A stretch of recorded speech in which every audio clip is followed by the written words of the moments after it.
Hello. In this program, we will see that we can use multiple try-catch block. See, I am using here two try-catch block. In earlier example, what we have done that we have handled all the exceptions in a single try block, and we are using multiple catch block. So if that a problem occurs that even if the exception of we are handling three exceptions in a try block, even if first exception is come, the other two exceptions are not handled or they are not given by a chance by the interpreter. So to overcome this, we are using the two try catch block. Means uh, this is the one block and this is the second block. Anything written in that will be handled by this try, and anything written will be in this will be handled by this catch block. Here the same we are doing that we are giving an exception divided by 0. Means it will be handled that arithmetic exception, and in this we are printing the a of 6. Means at that time both the statement, this one and this two, are having the exceptions, so it both will be handled parallelly, sorry, one by one.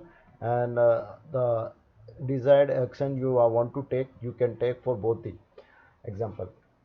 In comparison with the single try and multiple catch, here the one benefit is that every statement can be evaluated in the try block, different try blocks. So even if the first exception occurred, the other will be tried. Okay, now see the output of it.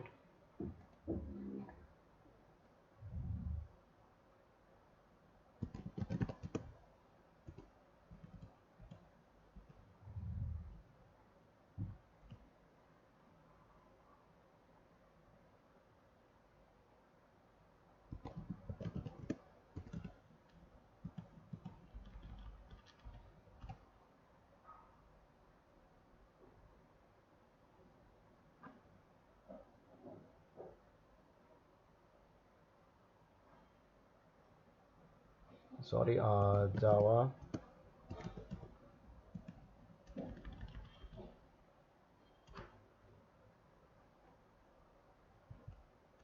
See,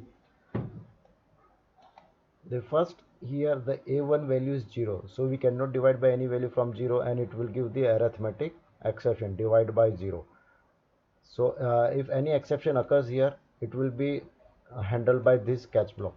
So when this whole block is executed, then the interpreter goes to this block. In again this try block, we have an exception that we are using them up, we are using the index value upper than the desired, that is 3.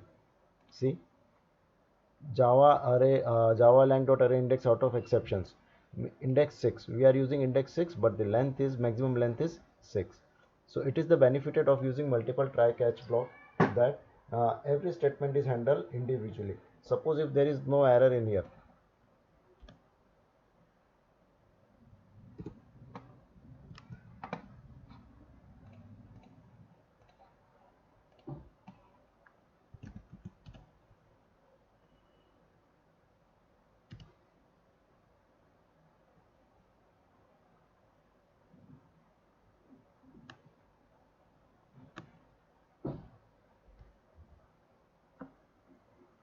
if there is no error, this catch block has not activated, and if the exception occurred in this try block, then this catch is accepting or handling this exception. So in different situations, the different possibles are possibilities of using multiple catch block or multiple try catch block is required. If suppose if you want to handle each statement differently, then it is best suitable that you use multiple try catch block for individual statements. Thank you.